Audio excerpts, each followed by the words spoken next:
Welcome everyone to our NCAA Social Series. I'm Andy Katz. On this episode, we'll be joined by vice presidents from Division 1, 2, and 3 as they offer up a preview for the NCAA Convention in San Antonio. All right, now joining me, Kevin Lennon. He is the vice president of Division 1. And Kevin, for the first time since I'm assuming 2019, we should have full capacity of membership at the convention in San Antonio, obviously after being canceled or virtual. And then last year, not everyone able to go because of COVID in various forms. So it should be very active and great for people to see each other face to face. What do you think will be the headlines at this convention? Well, thank you, Andy. Yes, it's going to be fantastic to have our Division I membership back in full force in San Antonio for the convention. And as has been the case for a number of years now, Division I athletics obviously is going through a transformative time. And this convention will highlight a report from the Transformation Committee that will go to our Division I Board of Directors that really will lay out some transformative changes for the division. Our board will be asked to take some actions on some critical areas and make some significant referrals to the governance structure. But it's a time of change and a time of transformation, and this convention will certainly bring a focus to those issues. So speaking of those issues, which ones do you think will be at the top of the list? You know, I think from the biggest picture in terms of impacting the division, it is really this report from the Transformation Committee to the Board of Directors. It will outline for the board's consideration and really for our entire membership to better understand how the division is transforming. What does that mean from a student-athlete model perspective and the benefits that we provide to young people? What does it mean for the membership expectations to be a member of Division I? What should we expect of all members in that regard? How should the championships format be adjusted to reflect some of the challenges that we have here in the 21st century? What are some of the issues related to a new governance structure and how we can go about being more effective and efficient in this new landscape? So all of those are really contained in this report that will go to our board of directors. And Andy, I think what we're going to see then is really a sense of the blueprint of where is a division we need to go forward to meet the challenges of the 21st century, to meet the challenges of the legal environment that we work with. So, you know, that report will really be the main substance that will provide some direction as the division moves forward. You know, it's interesting, Kevin, and you've been doing this quite a long time. You know, there are a number of schools that I know want to get into Division I and have tried and have actually succeeded in getting into Division I at a time now where those benchmarks are going to change. How do you see those two worlds sort of colliding? You know, I think it's a really great point. And Divisions 2 and 3, I would note, are going through some of the same examination after the Constitution Committee about what the implications are for them. But, you know, you make a very good point. I think what we've heard from the Transformation Committee is obviously Division I is the highest level of athletic competition. And we can see that every time we watch our young people compete, by how fabulous that is. And that comes with a set of expectations. And I think what our Transformation Committee has talked about is that any student athlete who attends a Division I institution ought to expect a minimum set of expectations about what that experience looks like. Yes, there will be differences, as we know, based on the size and missions of schools, et cetera, but a real sense of a commitment that if you're in Division I, these are the type of expectations you should have as a student athlete. What that means for Division 2 and 3 members and other members to examine, you know, obviously is something that needs to be considered by them. But there is a real sense of really raising those set of expectations for all Division I members to make sure that we're meeting the needs of our student athletes. Well, and obviously some of these topics are, you know, pretty baseline. We've heard them in national media for quite some time and on campuses across the country. And, you know, there's just a couple that off the top of my head are pretty clear. And those are, first off, transfers. You know, how have you seen that issue evolve from your seat? You know, it's a great point because transformation represented one of the first significant transformative actions of our Division I board to make sure that we had opportunities for all student athletes, regardless of their sport, to have an opportunity to transfer. And that was an important principle validated really by the legal systems, but also appropriate in terms of how we treat all student athletes in all sports. So the Transformation Committee and the board have made a lot of changes in that space. They've identified as you know, the transfer portal, which has been in existence, but also have now identified transfer windows to provide a little more stability in that environment. So changes have been made in the transfer environment. I recognize that, it's not to everyone's liking at this point, and there still are areas to revise, but I would note, Andy, broad picture, a lot has been done in the transfer space to try to help our student athletes and to provide an equitable opportunity. Are there rough spots along the way? Absolutely. But fortunately, we have a council and others who are working on that every day to make it go from a good situation, better than it was, to even better than it can be. So that work continues. Name, image, and likeness, clearly not one size fits all. We don't know when and if any kind of federal legislation will occur. Where will that be on the topic list, NIL? Yeah, so, obviously, as everyone knows, we have really asked Congress to help us in the NIL space to create some uniformity. And the fact that we find ourselves in an environment where we have different states operating with different laws has created its set of challenges. The good side is that we have a number of young people who are taking the opportunity to use their name, image, and likeness in positive ways, and to share with the broader public kind of who they are, the whole person, all these things that they do outside of the court. And name, image, and likeness has really brought a great spotlight on that. We have some models that are still working through in terms of potential changes as it relates to more disclosure of name, image, and likeness information, whether a third-party administrator might make sense to provide some consistency and overview of those activities. But I would share with you in general, we're at a point right now where we're continuing to try to hear from our membership. I know that enforcement is continuing to actively pursue some cases, but the bigger picture here, Andy, is that we need Congress to help us create some level of uniformity. And without that, we will continue to operate in an environment where student athletes will be impacted differently based on their state laws. And that is where we find ourselves today. What about enforcement? How much will enforcement come up? Well, enforcement was also one of the areas that the Transformation Committee took on early, and our board approved some changes this past October that were significant as it related to changes in a fair and timely infractions process. I think it's safe to say, Andy, that no one has been really pleased with the overall infractions process, the amount of time it takes to adjudicate, et cetera. And it's been a source of consternation. Very proud that the Transformation Committee and the board have made a number of changes to really double down on the peer review process of our infraction structure, decided to eliminate the independent accountability process, but also to make some changes that will just basically make it more fair and timely in the adjudication of infractions cases. So it's something where action has already been taken. And I know that our staff has been about the process of implementing those changes as we flip the switch on those January 1st. And we've seen since 2021, equitable championships certainly have gone to a new level, a good level. How much will that come up as well? Well, the championships has been a great topic of conversation with the Transformation Committee, and as they're thinking about the number of teams in a particular sport and how one goes about assuring that we provide a championship opportunity to as many student athletes as possible, recognizing that, hey, this championship experience athletically for our students is the pinnacle of their athletic experience in college. How do we provide that opportunity to the most number of people, given the fact that we have such a different number of representations in sports, et cetera? So there's a lot of conversation going on right now that will continue on into the new year, Andy, about how to best do that, how to best field a national championship field, which we need in Division I. How do you go about seeding them appropriately? And all of those issues are ripe for conversation. It's been good for the Transformation Committee to talk about them, but safe to say that more work will need to be done in the new year.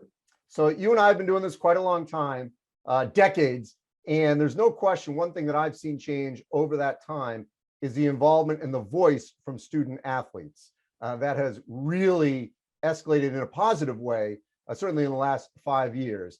How much will that continue at this convention and beyond? Yeah, I could not agree more, Andy, with the voice of student athletes. And you and I have been doing this a long time. And I'm very proud of the young people and how they have contributed to the development of all this material that's going to our board of directors and what the future holds. I will note specifically that there are recommendations to our board to really strengthen the student athlete voice on the campus level, the conference level, and the national level. And you will see some very specific recommendations that speak to that particular point, to codify the need for this student athlete voice. But again, I've been so proud of how they have contributed to the development of these concepts and moving forward. And, our future involves our young people. And so they need to be directly at the table to impact these decisions. Yeah, and I just want to add that it's not just about amenities. I mean, student athletes have done a great job of advocating for themselves for health and safety issues, from head to toe. And they've done a great job of making sure that everyone knows on campuses and conferences that needs to occur. All right, one last thing for you, Kevin. By late January, when this is all done, how much are you anticipating that we will see some tangible actions out of this convention? Yeah, I think what's going to come out of our board meeting, and then will be reported in issues forum, I would share with the broader folks listening to this. So the issues forum at the end of the convention will highlight all of these activities, as well as some things done at the council level. But I think you're going to see big key transformational items coming out from the board of directors. Some of these will be actions that they can take at this meeting. Others will be actions to indicate their strong level of support and their commitment that we are moving forward in this direction, noting that there is some other detail that needs to be worked out, and we will be engaged in that process moving forward. So you're going to see actions, you're going to see commitments, you're going to see some referrals that go out with timelines that I think, Andy, in totality reflect, in my opinion, having done this 35 years, I think the biggest set of legislative changes that transform in so many key areas: how we support our young people, how we engage our student athletes, how championships are run, how we make decisions, and a governance structure. There are significant changes in all of those quadrants. And in any other year, Andy, one of those would have taken up all of our time. But we have so much of that going on. So I would just share with you that 2023, like the past, will be a big year of change in Division I. And obviously, with the new president and Governor Baker coming on board, we're excited about those changes as well. But stay tuned, and that's why San Antonio is going to be an exciting place to be for Division I. Well, Kevin, I can't wait for it. Look forward to seeing you down in San Antonio. You too, Andy. Appreciate all you do for the NCAA. And now joining me, Division II Vice President Terri Steeb Gronau. Terri, let's go a little 30,000 feet here. What do you think will be the hot topics in Division II at the convention? Yeah, well, thanks, Andy, and great to be with you today to talk about the convention in January. I think, one major thing that we always still do in Division II at the convention is our business session, which is where all of our schools and conferences come together for that one school, one vote model of changing our legislation. And so we've got 12 proposals on the docket, 8 coming from our President's Council and 4 that are coming from conferences that sponsored the legislation. So I think that will be very key for us at the convention. And then we do regular governance meetings as well. But I think big ticket will be that business session on Saturday. And so in terms of among that 12, you don't have to rattle off all 12, but which ones do you think are the most significant?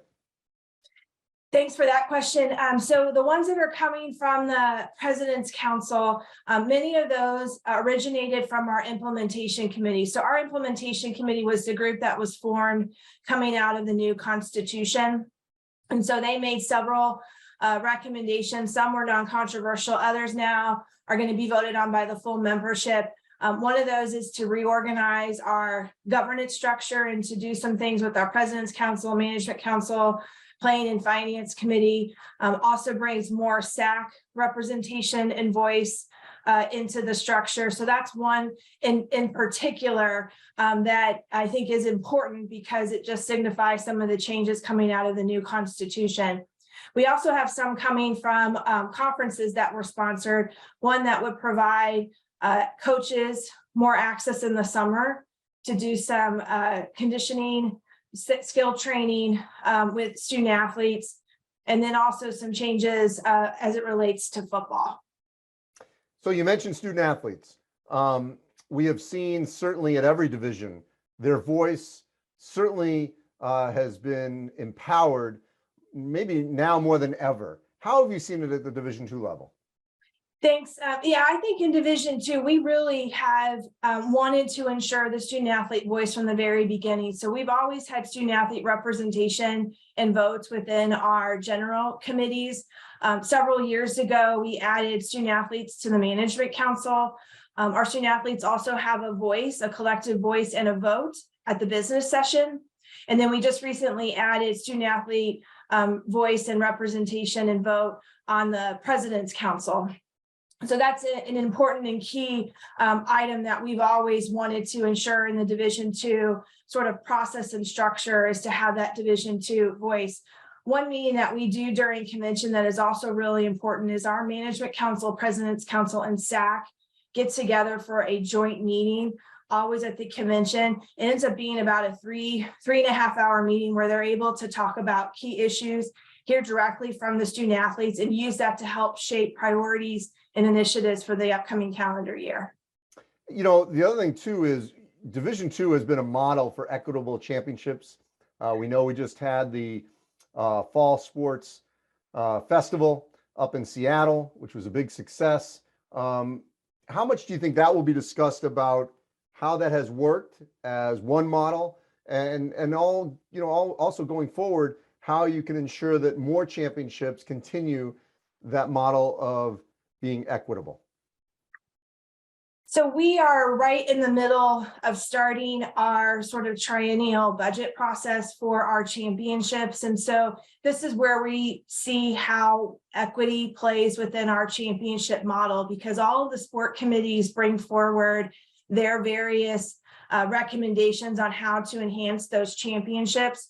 Our championships committee looks at a full list of items and initiatives and really starts to ensure that across various like sports, or even across the entire division, that they're making decisions that maintain the equity within our Division II championship. So we're embarking on that process this year, which I think really highlights how we try to ensure equitable championships for Division II.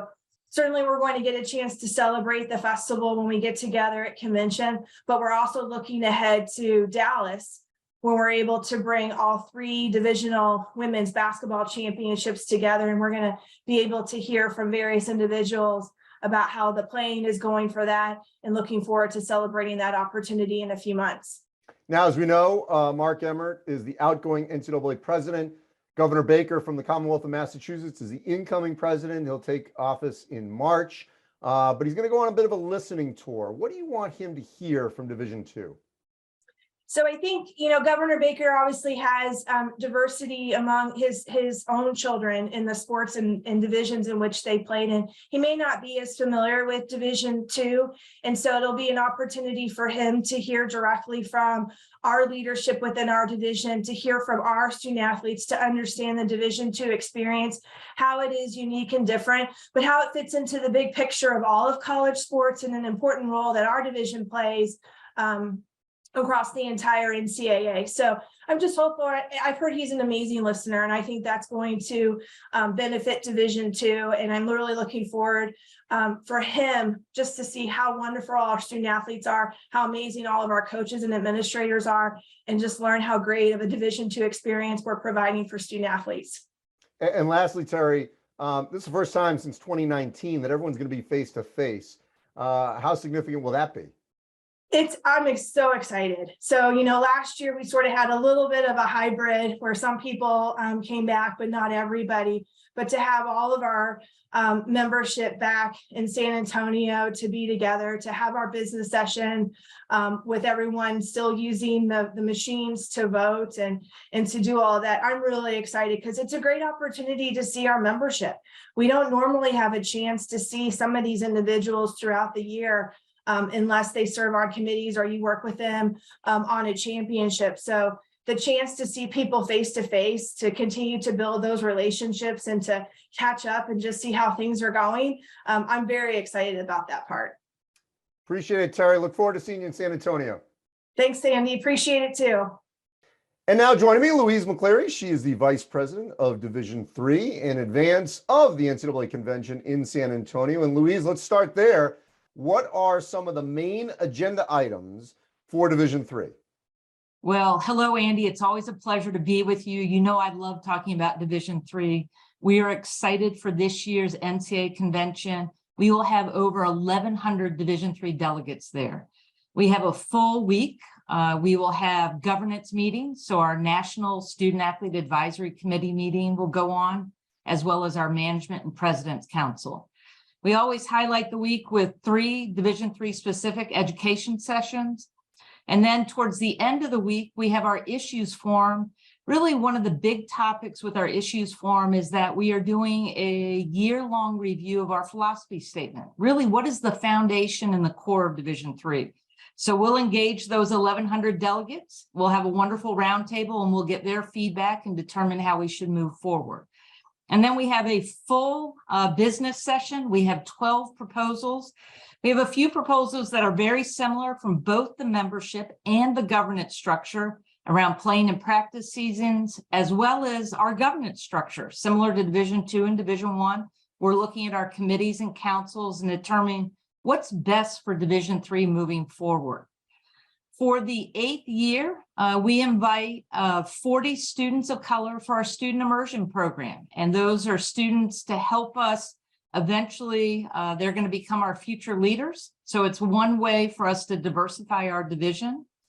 We just celebrated last year a decade of inclusion with Special Olympics. We're excited to have an in-person activity with them. So I'll stop there. It's a full week, but we're really excited about it. Yeah, I mean, look, first of all, as we know, a year ago, because the convention was sort of in the middle of Omicron, there were some defections, which is totally understandable. Not everyone showed up in person, some virtual, just some couldn't go. So this feels like the first time everyone is going to be back. You could argue maybe since 2019, if I'm not, that may actually really be the case here. So with that being said, to see everyone face to face, and since then we've had a lot of changes. Maybe not as much in Division III as 1 and 2, but there have been changes. What do you think are the top change items that we've seen over the last year? Yes. So one, I mentioned it, it's the review of our philosophy statement. So that's one, but also what we heard from our membership at last year's convention. You're correct. It was hybrids. We only had about 600 in person. The rest participated through a video conference. Is that there was a desire to have more money spent on our championships. We heard that from our division, our strategic planning and finance committee, and ultimately our president's council with support from our management council, put an additional $4 million into our budget this year, with $3 million going to championships. So that's a significant change for all of those student athletes and teams that competed this fall. They saw some significant changes. One, a day of rest between semifinals and championship games, an increase to per diem, increase in local ground transportation reimbursements. So those are all positive steps for us as we continue to close that gap for championship expenses for our institutions that are competing. And clearly we've seen a response where it feels like everyone obviously is embracing this, especially for the student athlete experience. I know at the Division III level, NIL is not the same, but we have also seen in college athletics that to some degree, it doesn't really matter what division you're in, school you're at. If you've got a personality and you can use your name, image, and likeness to your advantage, then certainly go at it. What have you seen? What kind of, topic discussion do you think could maybe go down that road? Certainly that is a topic du jour across all divisions. Andy, you're correct. But I think in Division III, as you mentioned, it's more on the back burner. It's there. Our athletic directors, our coaches are really working hard to provide resources to our student athletes to make sure that any name, image, and likeness deals that they're looking to sign, they're doing it understanding what they're getting into. So it's not the same as it is for my Division I colleagues at the moment, but it's something that our various governance committees continue to look at, build resources, provide education to our Division III members. I do not anticipate that to be the hottest topic for our delegates at this convention, but that doesn't mean that it's out of sight. It's just more on the back burner at this moment in time. You know, and another issue that certainly gets a lot of national headlines are, you know, transfers. And I know, again, it is not as prevalent at the Division III level, but it does happen, peer-to-peer and, you know, going up to D2 or D1. What, if any, discussion could happen with that? Yes. So again, another topic, you know, I was on campus about 25 years, or not that long, about 15 years ago, and there always have been transfers. So again, the transfer portal in many ways has made it easier for our institutions, for our student athletes. The concerns you're seeing at Division I are not as high in Division III. So similar to name, image, and likeness, it's there. It's on the minds of our delegates, but it will not be the hot topics for them to discuss. On the other hand, for them, what many, I think, across the entire association is facing is declining enrollments and declining budgets. That will be a hot topic. Those are two of our education sessions. One is, how do you address those declining enrollments? How does athletics, what role do they play for the health and wellness of the entire institution? And the other is attracting, recruiting, and retaining administrators. In Division III, we've gotten close to a crisis level with finding athletic trainers, and that's at the core of any athletics department. And so our delegates will be focused in on those types of conversations. Not that the other ones that you mentioned are not important. I just don't think those are top of mind for Division III at this moment. And excuse me, Louise, one last thing. Governor Charlie Baker won't officially take over until March. Obviously, Mark Emmert is the outgoing NCAA president. But from what we heard from Governor Baker in his initial news conference with us here, was that he's going to listen. And it's sort of a listening tour at the convention. What do you want him to hear from Division III? That Division III, as I think most know, we make up 40% of the NCAA. We have a valuable voice and perspective to all association issues. Having an open mind to allow, as President Emmert has done, for us to continue to have a seat at the table, to be able to use our voice, our expertise, as we're trying to provide, just like my Division I and Division II colleagues, a first-class student athlete experience for our close to 300,000 Division III student athletes. That is going to be the first step. And then we'll be able to detail to him, as I mentioned, some issues that are in front of Division III and how the NCAA can support them as they navigate these difficult times coming out of the pandemic. Well, and I'm sure he will be very familiar with Division III schools because there are plenty of them in the state of Massachusetts. So I'm sure he'll be very familiar with you know, those schools as well. Louise, appreciate it. Look forward to seeing you in San Antonio. And again, a thank you to Kevin, Louise, and Terry for their information previewing the NCAA convention in San Antonio here in mid-January. And as always, you can go to ncaa.org/social series, where all our social series are archived. Thanks for watching, everyone.